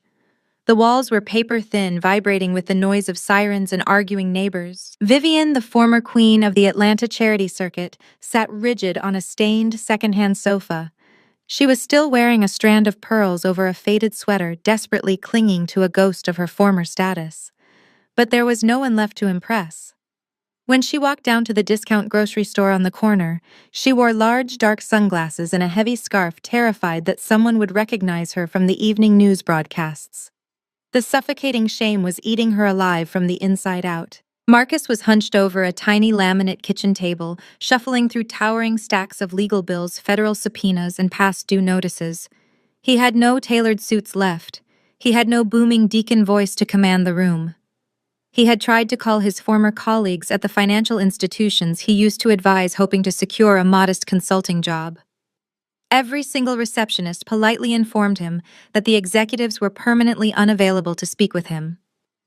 He was a complete pariah. The silence between my parents was deeply toxic, completely saturated with unspoken blame and bitter resentment. They had sacrificed their own daughter, their mother, and their fundamental dignity for a total mirage. Now they were permanently trapped in a suffocating cage, built entirely by their own arrogance. Chloe's descent was equally precipitous and fundamentally devastating. She was holed up in a rundown extended-stay motel right off the noisy interstate. The broken neon sign outside her window buzzed relentlessly, casting a harsh, unforgiving red glare through her flimsy plastic blinds. Chloe sat on the edge of a sagging mattress, staring at her laptop screen. It was the only piece of technology the federal agents had allowed her to keep. Her email inbox was a digital graveyard. She had spent the last 2 weeks desperately trying to leverage her old country club contacts and corporate networks, begging for even the most basic entry-level consulting gigs. But in the public relations industry, a pristine reputation is the only accepted currency. By selling out her husband and orchestrating a false police raid on her own family, Chloe had proven herself to be a radioactive liability. She was blacklisted across the entire state of Georgia. The elite women who used to invite her to lavish brunches now blocked her phone number. She had worshipped her husband's proximity to whiteness and wealth, believing it elevated her above her own family. Now she realized that his fraudulent privilege offered her absolutely no protection when the federal indictments dropped. With her bank accounts entirely frozen and her husband facing federal prison, the golden child was forced to face the brutal reality of the working class she had always mocked. I received word through a mutual acquaintance that Chloe was actively pawning her surviving designer shoes, silk scarves, and luxury handbags at a strip mall consignment shop just to cover her weekly motel rate. The woman who had proudly laughed at my independent career was now frantically filling out applications for minimum wage retail jobs, completely unrecognized and entirely ignored by the high society she used to rule with an iron fist. They were not victims of a tragic misunderstanding or bad luck. They were the architects of their own absolute destruction. They had chased superficial wealth and social superiority with such blind, ruthless devotion that they gladly marched themselves straight off a financial and moral cliff. They had traded their integrity for the illusion of power, and the universe had finally handed them the bill. The interest rate on their decades of cruelty was staggering, and they were paying it with every single miserable breath they took in their new bleak realities. Back in the bright sunlit sanctuary of Nana Joe's home, I did not have to lift another finger. I did not have to plot, scheme, or orchestrate any further revenge. I simply existed in peace, managing our protected estate and watching the natural consequences of their malicious actions run their inevitable crushing course. The heavy burden of seeking their conditional validation had been completely lifted from my shoulders. The toxic roots of our family tree had been severed, and the rot was finally isolated to the people who had cultivated it. 6 months after the federal indictments were unsealed, the air in Atlanta felt distinctly different. I stood on the expansive wraparound porch of our estate, with Nana Joe standing quietly beside me. The perspective shifted, tracking smoothly in a continuous circle around us, capturing the stark visual contrast between our property and the aggressive gentrification closing in on all sides. Towering centuries-old oak trees framed the original brickwork of our sanctuary, while cold, gray, modern townhomes loomed just a block away. We were a defiant island of preserved history in a relentless sea of corporate erasure. I held a fresh stack of notarized documents in my hands, but these were not foreclosure notices or fraudulent commercial loan applications. These were the finalized papers for the Josephine Historical Heritage Trust. I had utilized my absolute legal authority as the fiduciary to permanently transition this multi-million-dollar estate into an untouchable cultural foundation. No aggressive commercial developer could ever buy it. No bank could ever leverage it. No desperate status-obsessed relative could ever attempt to liquidate it to fund a designer lifestyle or cover up a financial crime. The property was permanently protected under rigorous state and federal preservation laws, ensuring that the soil my grandmother fought to own during the Jim Crow era would remain securely in Black hands for generations to come. But I did not stop at simply protecting the physical bricks and mortar. That would have been thinking far too small for an independent trust auditor. I strategically liquidated a carefully selected portion of the trust's diverse high-yield liquid assets, the very same assets my mother and Chloe had mocked as insignificant, and established a comprehensive community scholarship fund. Every single year moving forward, the Josephine Historical Heritage Trust will provide full-ride academic scholarships for 5 underprivileged Black students graduating from this exact zip code. We were taking the wealth my parents desperately wanted to hoard for country club dues and redistributing it directly back into the community they had spent 40 years trying to escape. The exact same brilliant, talented youth my parents used to lock their car doors when driving past would now have their entire college tuitions paid in full courtesy of the legacy my father tried to destroy. We were building actual generational wealth through education instead of chasing the hollow illusion of wealth through proximity to whiteness. Nana Joe reached out and placed her warm, weathered hand over mine, resting on the heavy legal binder. She did not need to say a single word. The immense pride radiating from her dark, sharp eyes said absolutely everything. We had secured the legacy against the greatest threat it had ever faced, our own blood. We turned and walked back inside, stepping through the original stained glass front doors that had withstood decades of history and one highly coordinated police raid. I guided Nana Joe to her favorite floral upholstered armchair, ensuring she had her morning tea and her crossword puzzle. Then I walked over to the velvet sofa in the center of the living room. I sat down, crossing my legs and resting my hands carefully on my lap. The lighting was soft and deliberate, perfectly recreating the exact atmosphere and framing from the moment I first began telling this story. The circle was officially complete. I I poured myself a cup of chamomile tea from the silver pot resting on the antique coffee table. The delicate porcelain felt warm and grounding in my hands, a physical reminder of the peace I had fought so fiercely to secure. I looked directly into the camera lens, stripping away the last remaining layers of the polite, accommodating daughter I was once forced to be. I am not the family failure. I never was. I was the auditor who caught the discrepancy. I was the immune system that aggressively rejected the virus before it could kill the host. I brought the teacup to my lips and took a slow, measured sip. The warm tea tasted like absolute victory. Family is not the people who force you to sell your roots to buy fake prestige. Family is the people who stand with you to protect those roots. And sometimes the best lesson you can teach your own blood is to let them taste the karma they planted with their own two hands. I lowered the teacup, holding my steady, unyielding gaze directly on the lens. The camera began to slowly pull back, gliding away from the sofa, widening the frame to capture the beautiful, untouchable sanctuary I had successfully defended.